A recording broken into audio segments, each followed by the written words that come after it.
And welcome back, everyone. Scootsy16 here with another episode of the Chemlock League. The Outlaws won game one of the playoffs, and we are heading home behind Brody Mashington, looking to see if we can sweep the Reapers. Uh, you know what they say,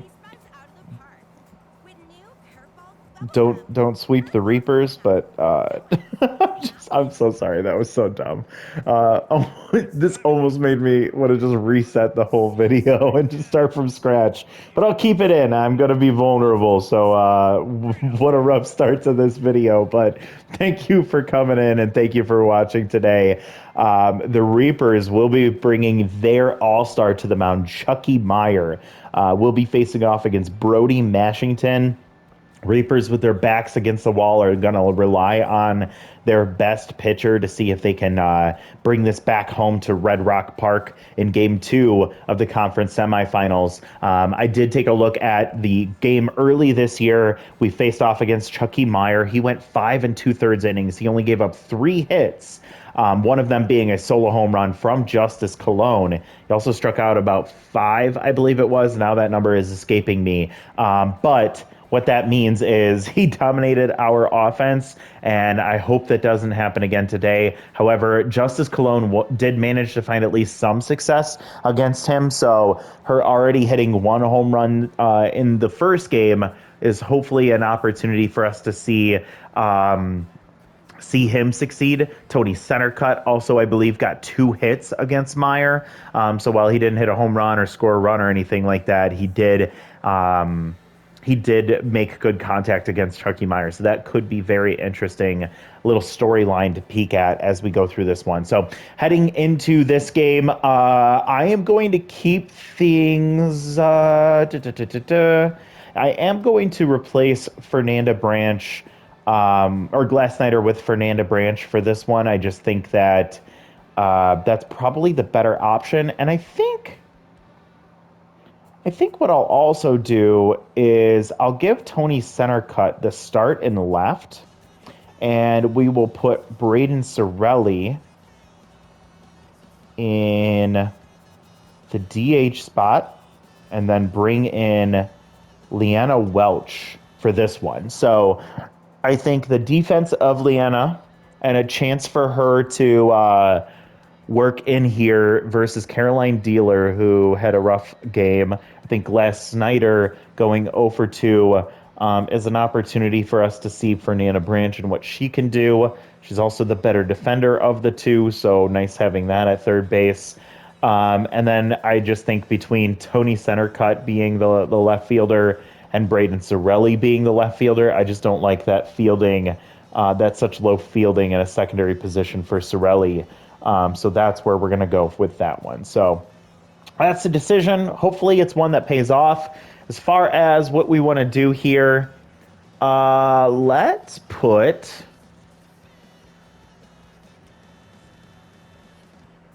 I think I want to put Ramon Lee in the 2-hole. I know he's not too fast, but I think behind Braden Sorelli, he can push Braden Sorelli across. And then Tony Centercut, big hitter. I hope that won't slow down him. Babshishin, I'm going to move to the 7 spot here. Okay day from him. He did get a base hit, but I just think that he was a bit too quiet. And might be a little bit of a jump start to the offense here at the bottom of the order. So Braden Sorelli gets the start in the DH spot this time and will be hitting leadoff. Ramon Lee gets the start in the 2 spot at shortstop. Tony Centercut, left fielder today, is locked in. Giovanni Mays at 2. Giovanni Mays will stay in the in catcher in the 4 spot. Rock Quintana, number 5 at second base. Justice Cologne, first baseman, hitting number 6. Dalton Babshishin, 7, and center field. Fernanda Branch gets a start, her first start of the playoffs, third base in the 8 spot, and then Leanna Welch in the 9-hole, playing in right field for Brody Mashington. So more of a defensive focused lineup today, outside of Centercut being in left field.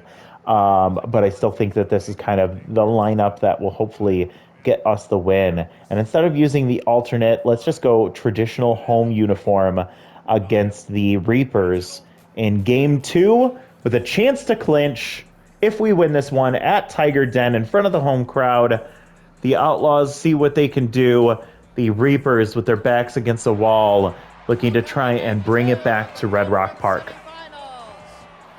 Sorelli, center cut, and Fernanda Branch come out to the home plate to meet with the Reapers before this one starts, and Brody Mashington walks up to the mound.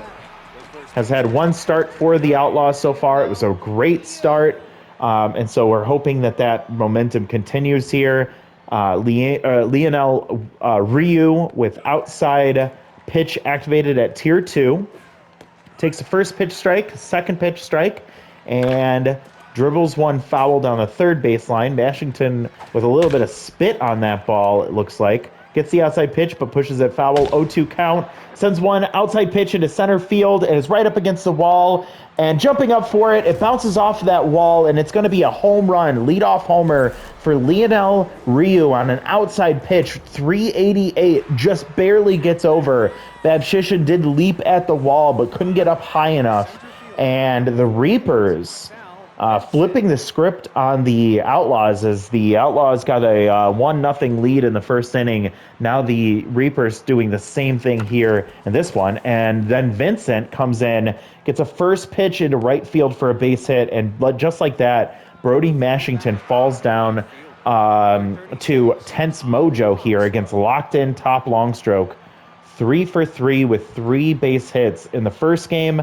Tier 2 inside pitch activated here. First pitch strike from Mashington, looking to see if he can break out of his tense mojo. A nice ground ball double play would be wonderful. 1-2 count here for Mashington against Longstroke.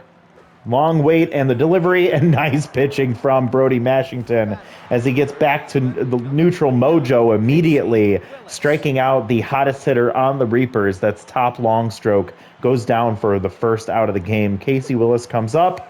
The All-Star had a 2 for 3 day with an RBI in the first game of the series.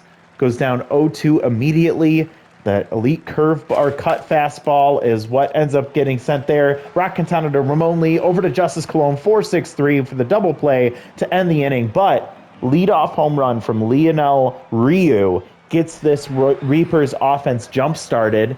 They only scored 1 run all of the first game of the playoffs. Here they already have 1 run in the first inning. So Braden Sorelli against Chucky Meyer. Chucky with a tier 2 composed trait, which will activate with 3 balls. 1-2 count here, so tough out activates for Sorelli. 1 for 3 day for him.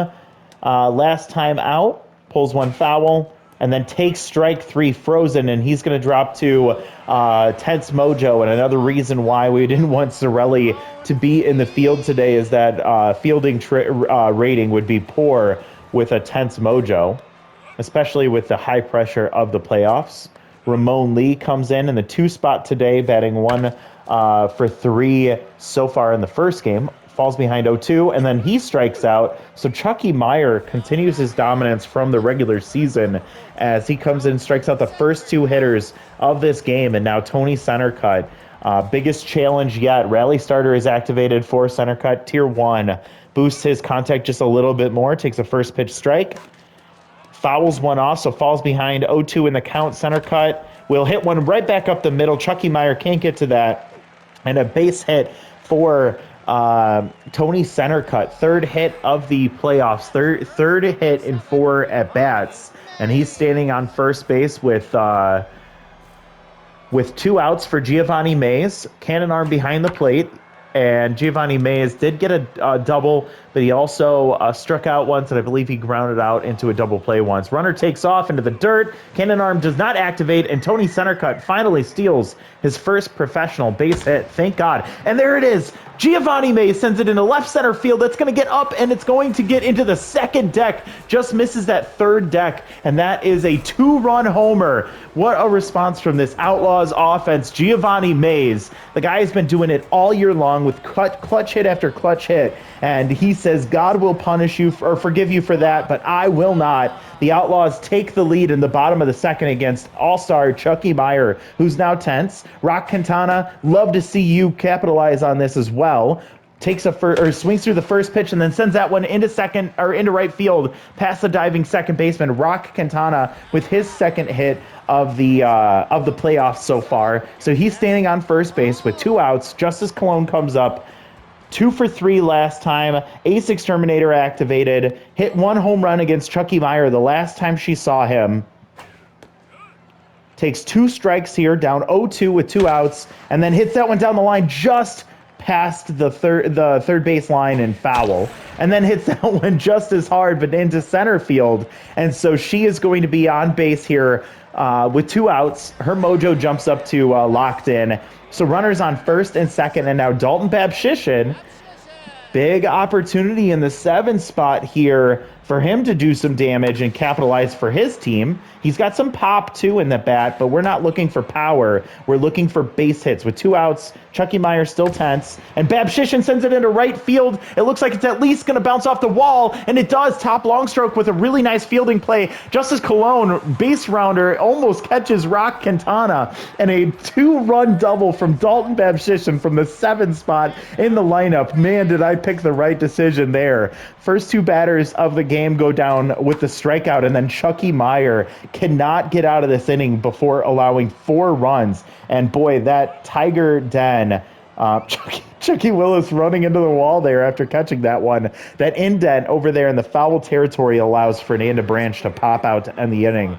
But 4 runs all coming after 2 outs, and the Outlaws respond very quickly to the leadoff home run from Leonel Rio, and they take a 4-1 lead into the top of the second. Brody Mashington has to feel much better about himself, but he starts this at bat 3-0, gets the get me over strike, 3-1 count, and just inside for ball 4, and Hines gets the walk to lead off the top of the second now. Reese Wishwash comes up, did not get a hit in his first in the first game of this series. Tier 2 off-speed hitter. Brody gets that one, and Justice Colon not able to get the tag in time. She gets the line out right at her. She turns around, and great reaction from Hines as he's able to dive back to the bag in time. And here comes Liam Shaw, swings through that first pitch Slayer strike, and then gets a ball low out of the zone. Not any speed over there at first base. I should say no speed over there at first base. Swings through strike 2. Almost chases, but checks his swing. 2-2 count here with 1 out. Full count now for Liam Shaw against Brody Mashington.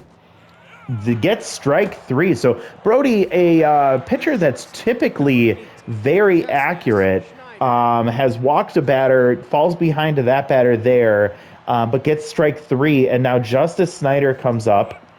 He did induce a walk, but did not get on base in any other way. And that slow grounder to Rock Quintana, and he has learned his lesson. Did not even look at the runner that was right next to him. Just goes straight to first base, getting the out, and gives up a lead-up walk. But Brody Mashington gets the next 3 batters in order, and that leads us to the bottom of the second. And Leanna Welch, the number 9 hitter, will get an opportunity to lead things off.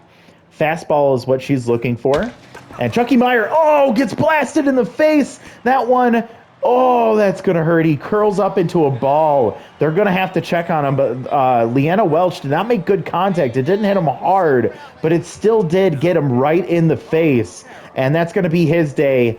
Chucky Meyer gets pulled. Carl Para comes in, and they say body contusion. Apparently, he was able to get his face out of the way. It maybe got him in like the top of the chest or in the neck. That solar plexus area between your chest, that's where you get the wind knocked out of you. Maybe that's what happened. Braden Sorelli tense. Tough out activates on a 2-2 count with Welch over there at first base. Okay speed. And no outs here for Braden Sorelli, who stays alive, fouling one off, fouls another one off. Carl Para. And that ball's going to get to Justice Snyder at third base. Wild throw and good hustle from Braden Sorelli, who gets down the line, even though it looked like it was going to be an easy ground out. And because Justice Snyder had to dive, I think he had to rush himself a little bit and couldn't get the play at second base either. So we have 2 runners on with no outs for Ramon Lee. Carl Para has a 4-seam, a 2-seam, and then a tier 3 elite slider. And as they had to hold the runners in scoring position, runner advances to home on the ground out, or I mean the base hit to right field, Ramon Lee comes up with an RBI single, and the second baseman had to stand near second base as they were in double play depth, and it backfired on them there. Fastball hitter activated for Tony center cut, 2 for 2 today. I'm sorry, 1 for 1 today with a base hit. 1-1 count here. Parra trying to be very careful. 2-1 count with no outs. Chases a slider out of the zone. 2-2 count now. That one drops out of the zone for a ball. Full count, no outs. And Tony center cut hits it off the end of the bat. Gets the fastball he was looking for, but not where he wanted it. And that's going to be a fly out to right center field for out number 1. Errant throw, but the shortstop was able to get over there and corral that one in, so it doesn't mean anything. But with 1 out, runners on first and second for Giovanni Mays. Already hit 1 big home run today. Swings at that pitch, and Bruce Wishwash, I'm sorry, not Bruce Wishwash, I'm thinking of the Elite Discord tournament. Reese Wishwash tries to reach the runner at second base, cannot get the tag, and then ends up having to go to first, but almost allowed Giovanni Mays to reach, but that's 2 consecutive outs from our 3 and 4 hitters. Runners on scoring position, second and third with 2 outs for Rock Quintana. He's going to look for that elite slider and ends up dribbling that one down the first baseline, and Leonel Rio scoops it up and steps on first in time to end the inning. But 1 run does come across. Very interesting moment there as Leanna Welch sent a fastball right back up the middle and gets Chucky Meyer pulling him from the game. And now it is going to be a bullpen game the rest of the way for the Reapers, down 5-1 here in the top of the third. Brody Mashington with a cushion, but still needs to stay on top of this Reapers offense. Things can turn in a moment's notice. And Samuel Reed, 1-2 count here, and swings out the end of the bat. Justice Colon will get that one and run over to step on first for out number 1.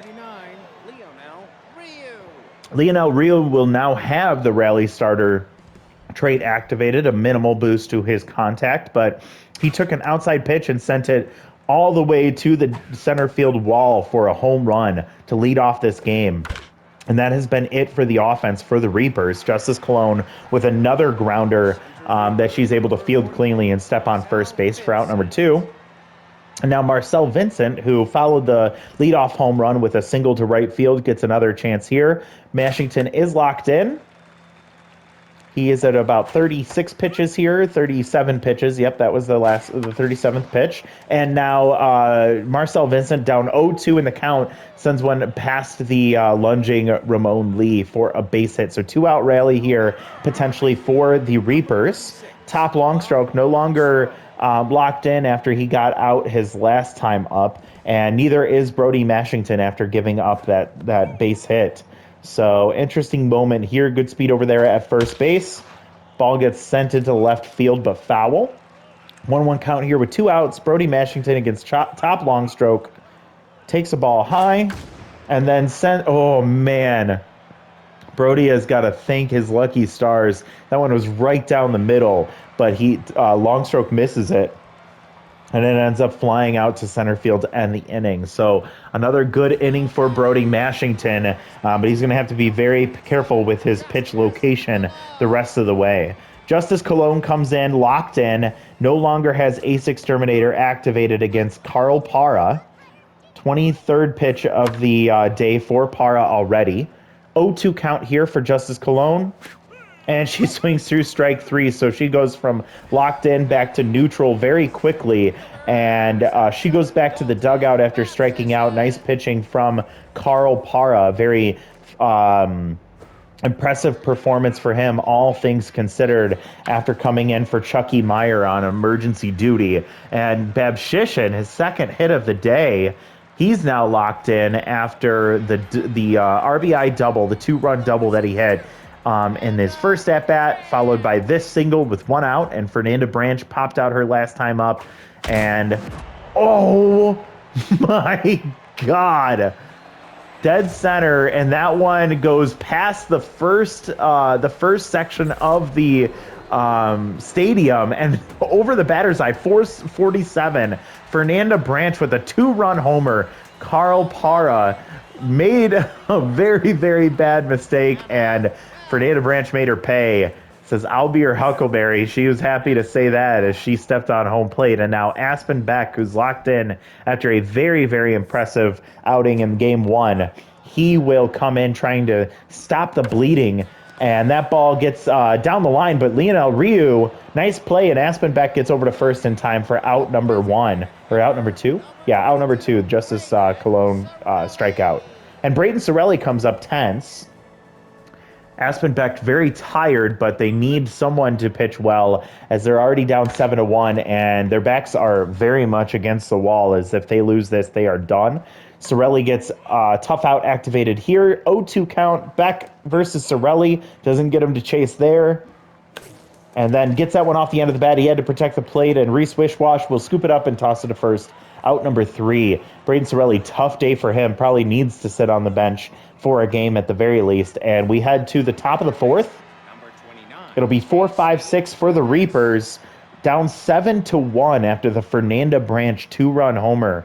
And the Reapers are feeling things slip away as they cannot get any traction against Brody Mashington. And Rock Quintana, with a phenomenal play at second base, diving to his left, is able to get that one, get up really quick, and then toss it to Justice Cologne for out number 1. Aiden Hines took a walk his first time up today, and he's going to look to see what he can do against Mashington. Been able to see the ball really well as he takes a ball high there. And that one outside, so 2-1 count for Hines. And fouls that one off. 2-2. Mashington trying to get him to chase, but he does not. Full count, and he swings through that one. So that was ball 4, but he couldn't help himself on the fastball. Swings through it for strike 3, and 2 down for Reese Wishwash. 0 for 1 today, and has yet to get a hit in the playoffs. Knocking on wood. First pitch strike for Mashington. And that ball just over the glove of Rock Quintana. I thought he may have been able to get a play on it, but Mashington, he's been pretty volatile, even though he doesn't have the trait, as he has been kind of popping in and out of that locked-in mojo. But Brody Mashington gets pulled. Dane Rollins comes in, his first playoff appearance of his career.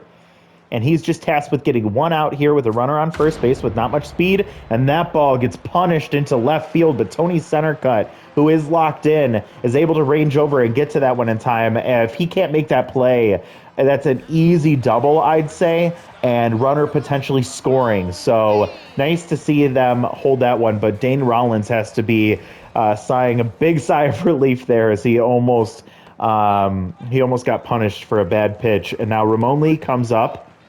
He got an RBI on a base hit earlier, batting .400 on the for the playoffs. 2-2 count here. Aspen Beck getting very tired.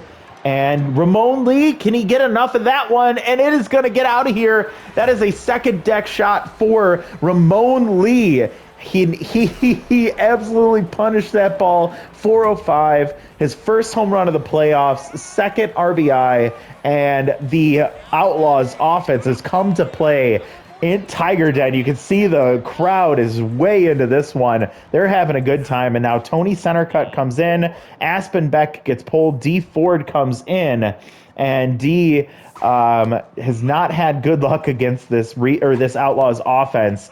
He goes down 2-0 immediately to Tony Centercut, sends him a fastball that he pulls foul. 2-1 count, and there's a fastball down the right field line. If it's fair, it's gone, and it is going to tail just past the, oh my God, it just passed the foul pole. Goes foul, and man, that was an upper deck shot. That was so close.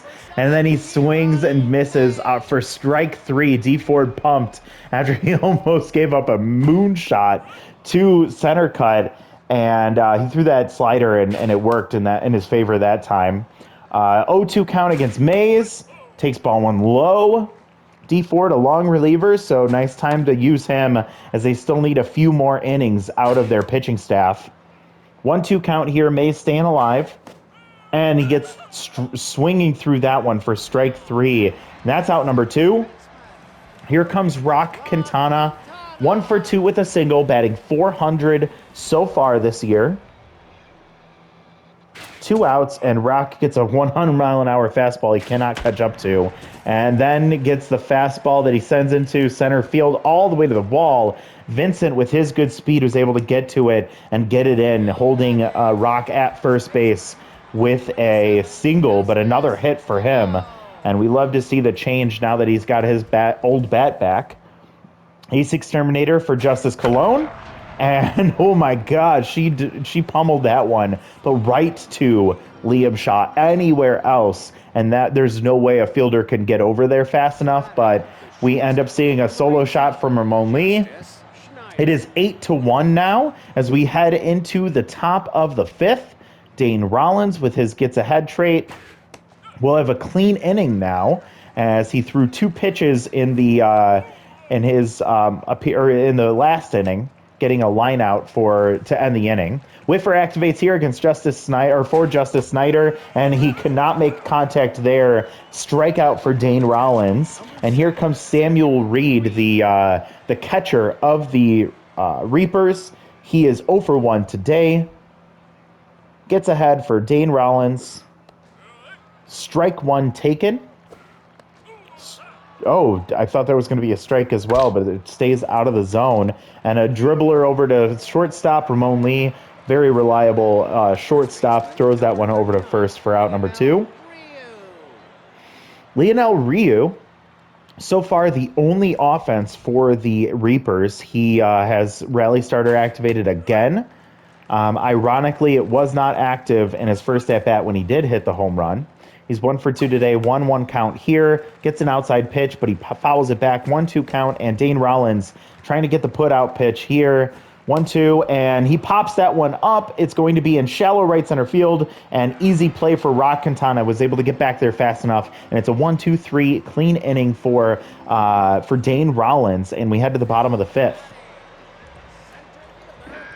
Dalton Babshishin comes up 2 for 2, a double, a single, and two RBIs, both on that double that he hit earlier. And D. Ford looking to see if he can quiet down this Outlaws offense as we head into the late innings here. Babshishin down 1-2, and then gets that one. Oh, I thought it was going to get past D. Ford, but he's able to get his glove on it and then get it over to first in time for out number 1. And Babshishin is going to drop back down to neutral mojo. Fernanda Branch, who, I mean, I'd never expect a ball to hit that hard from her. She completely destroyed a baseball, and she might do it again as that one's going to get up, and it's going to get out into the batter's eye in center field. 2 home runs and 2 at-bats for Fernanda Branch in this one. Back-to-back shots in her last 2 at-bats, excuse me. Gosh, I got frozen there. And she has her second home run of the playoffs happening here.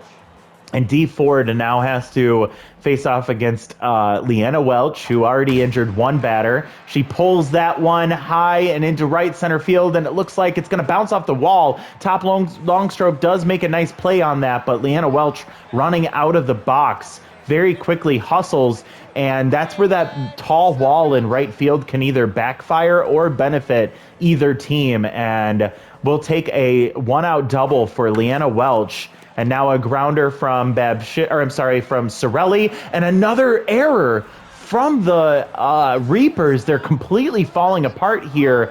And Braden Sorelli has reached twice on 2 errors today alone, and he's going to be standing on first base. Welch advances to third. Ramon Lee already hit a home run today, hits that one very hard to center field, and Vincent has no chance of getting the runner at third base, and so Welch scores, and it's 10-1. Ramon Lee with the sacrifice fly to center field right at the warning track. Sorelli has to stay at first base. Tony Centercut comes in. He struck out his last time up, dropping his mojo back to neutral. And D. Ford now tense. Has to be very careful if he's giving him that fastball. 1-1 count, 2 outs, runner on first. Tony Centercut batting .500 on the year. 2-1, and that one up the middle, right between the legs of D. Ford into center field for a 2-out base hit, and the rally continues. Centercut back up to locked in mojo, and Giovanni Mays 1 for 3 with a 2-run homer earlier today comes up to the plate, seeing if he can extend the lead for the Outlaws. First pitch ball low, 30 pitches for D Ford. Gets a nice strike there on the slider. And chases the slider out of the zone for strike 2. 1-2 count, and Mays makes enough contact there. I thought he was going to strike out. And then hits that one slowly to shortstop. Snyder to first, out number 3. Another 2 runs come across, another Fernanda Branch home run, and a nice RBI sac fly from Ramon Lee make this a 10-1 ball game. Top of the 6th, and the Reapers with their last chance. They have to score 9 runs with 3 outs left to work with here. Dane Rollins gets his first pitch strike. And Marcel Vincent sends it into left center field, and that's going to get over the low wall in that corner there for a solo home run. Dane Rollins gave him a good pitch to hit, and he took advantage. And so his mojo gets boosted here, but it might be too little too late. Again, we will not count our chickens before they hatch, so we will not say this game is out of reach until that 3rd out. But top long stroke comes up, batting 600, and Dane Rollins has to be careful here that this game doesn't get out of hand. We also might want to have our hand on the phone for the bullpen, as never mind, Rollins recovers nicely after giving that home run up to Marcel Vincent. He gets the strikeout against Longstroke, and now Casey Willis will come up with 1 out. Gets a head activated again as he gets that strike on the bottom corner. And that ball goes fouled on the first baseline, down 0-2. Casey Willis, the all-star, swings way through that one. He was anticipating fastball, gets the changeup, and was not ready for it for strike 3. And down to their last out with 8 more runs to get. Aiden Hines comes up, and Dane Rollins looking to finish this one off, gets a first pitch foul. And that ball just over Justice Colon and into right field, so it's not over just yet. Aiden Hines keeping this game and playoffs alive for the Reapers. Reese Wishwash comes up, off-speed hitter activated against Dane Rollins, who's getting to the end of his day, 25 pitches already. Gets a first pitch strike with 2 outs, gets strike 2, runner on first with no speed, and ball 1 out of the zone. Reese Wishwash, the only hope left, fouls one off, staying alive, and fouls another one off, so now he's just trying to work Dane Rollins out of this game. And that ball grounded slowly to Rock Quintana over to first. Justice Colon catches it, and that's the ball game. The Outlaws sweep the Reapers, and they are heading to the next series in this playoff bracket. And the Outlaws have been very dominant in the playoffs. They win a 2-1 matchup against the Reapers in Game 1, demolish them in Game 2, 10-2. And Chucky Meyer, the all-star of the Reapers, goes down early in this game, and I think that was really the turning point for them. I don't think they had a chance to catch up. They had kind of a bracket of runs, the home run from Lionel Ryu and from Vincent ended up being the only runs for the Reapers. 2 runs on 6 hits. They also gave up 2 errors. The Outlaws 10 runs on 14 hits, so their offense came to play pretty much up and down the lineup. Looking at the Reapers first, Ryu, the home run to lead off the game. Vincent with the home run in the 6th inning to try and keep his team alive. He went 3 for 3 today, and not much else. Longstroke 0 for 3 with 2 strikeouts. Willis 0 for 3 today. Hines with a base hit and a walk, so he got on base a couple of times. Reese Wishwash 1 for 1, and then that Shaw, Snyder, Reed bottom of the order went 0 for 6 today between the 3 of them. For the Outlaws, almost up and down the lineup. It's ironic, Sorelli, the only player in the lineup not to get a hit, is he went 0 for 4. He did strike out once, but he reached twice on 2 different errors.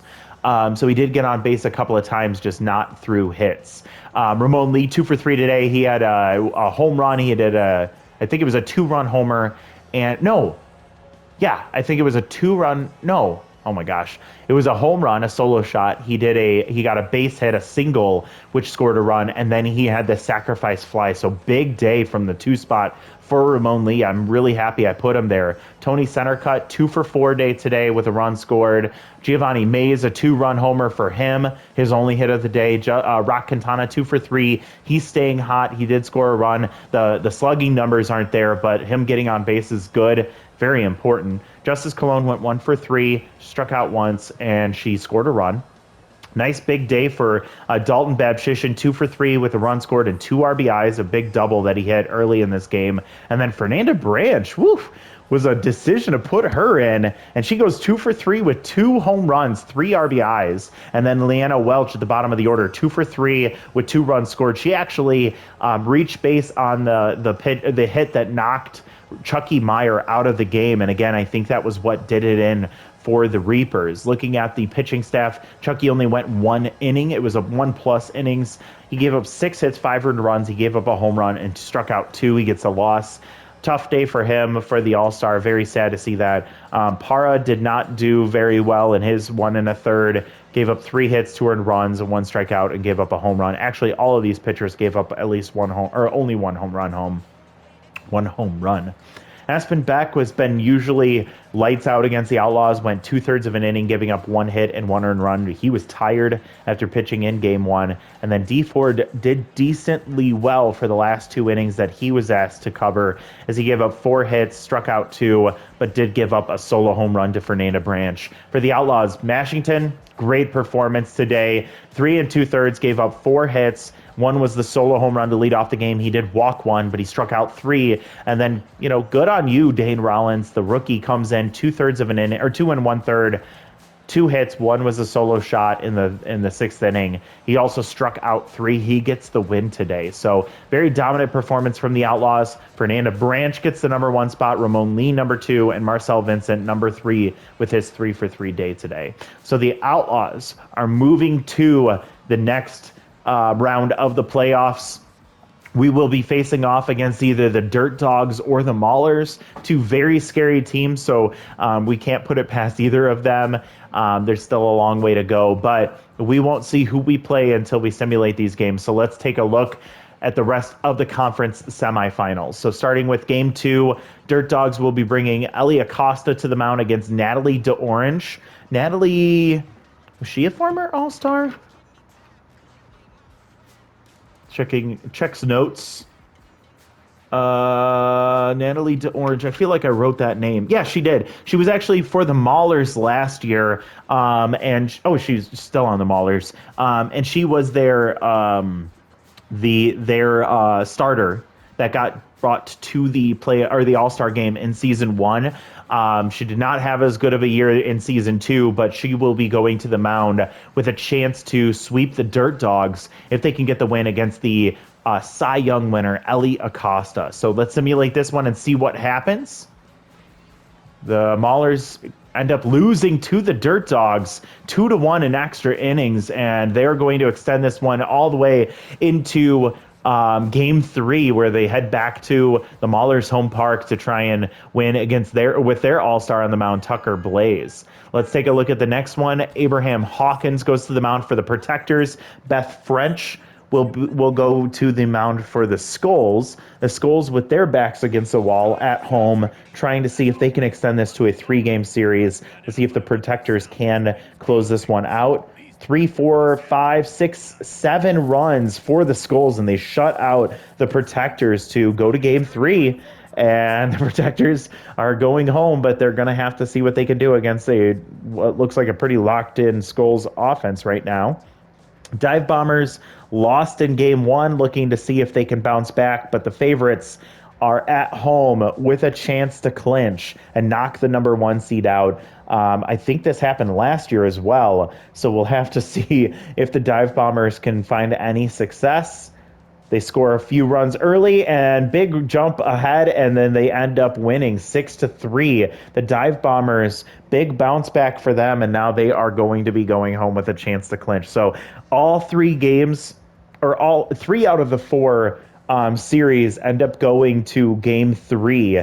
The only one is our sweep against the Reapers. So Dirt Dogs versus Maulers. Winner will be facing off um, against the Outlaws. If the Dirt Dogs win, then we will be the home seed or the home team or home field advantage. If the Maulers win, they will have home field advantage. So let's take a look.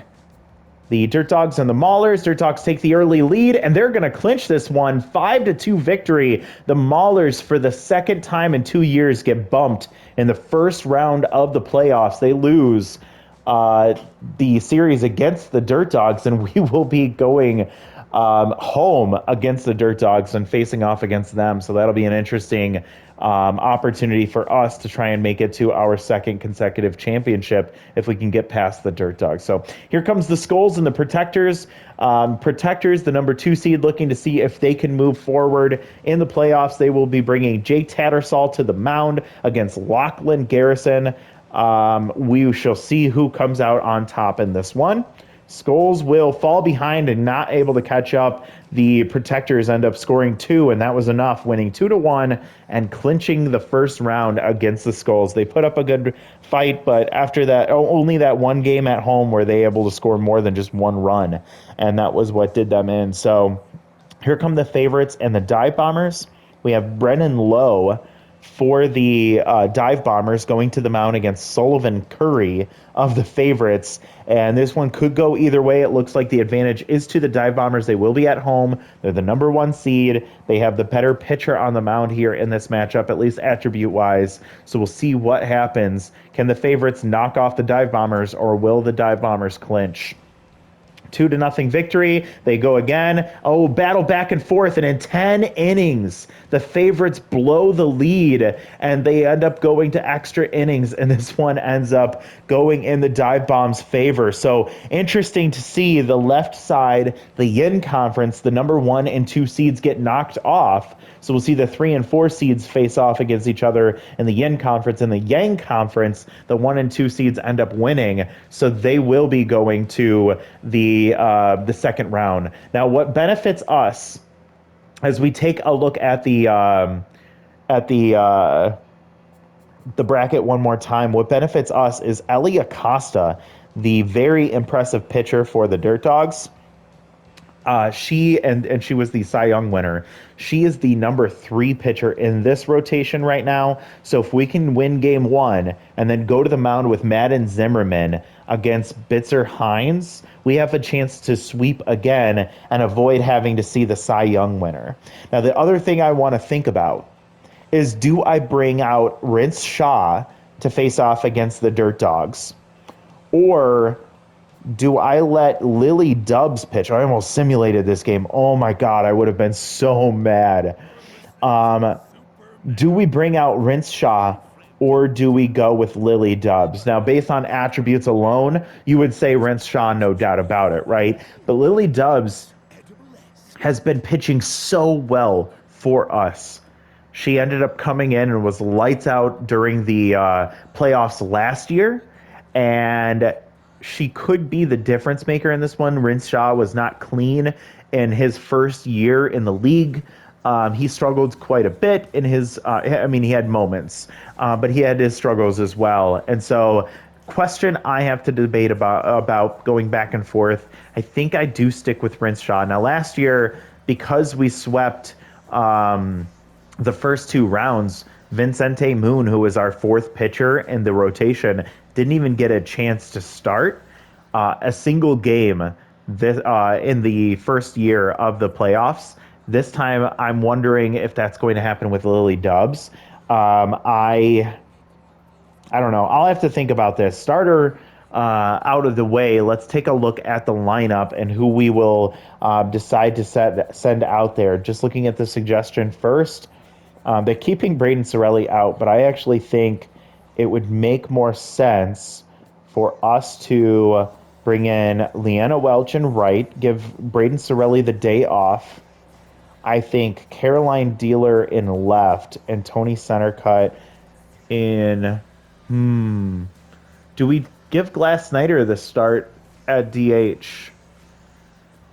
Center Cut stays in left, and then Fernanda Branch stays at third base. Fernanda Branch looking like Ramon Lee out there. What's that about? Interesting. Look what a locked in Fernanda Branch looks like compared to Ramon Lee. That's fun to see. So okay, what do we do here? What are we thinking? We can go. I think we can stick with this. We can stick with this lineup, not in this order, but these players. So then we will go. Let's let Babshishin get the start in the center field and lead off. I want Ramon Lee to stay in the 2 spot. He played really well there. Tony Centercut will be 3. Giovanni Meza at 4. We'll keep Rock Quintana at 5, and then Justice Colon at 6. Then I will put Fernanda Branch at 7, and then we'll do Glass Snyder and Leanna Welch. That's going to be our lineup. Now it's just a matter of, do I decide to bring in Rince Shaw to start, or do I give the start to the veteran Lily Dubs? I think all of last playoffs, she gave up 1 run, and she had a complete game shutout, and then a second game where she went 5 innings and lost on a 1-0 game, if I recall correctly. But I have to think about it. I'll come back with that one later. Let's take a look at the league leaders after the first round of the playoffs concludes. One disadvantage our team will have is that they only played 2 games, where every other team played 3 games. So let's take a look at it, and that's why you won't see any of our players in the top 10. But if we take a look at batting, you'll see Fernanda Branch with 2 home runs, tied for the league lead, along with Mr. Ingrown and Alicia Guerra. Big hitters for the Dirt Dogs. Tony Centercut with number 2 in batting average. RBIs, Fernanda Branch and Ramon Lee on there. Tony Centercut third in on-base percentage. Ramon Lee number 2 in slugging, and also number 2 in OPS. 4 hits for Tony Centercut.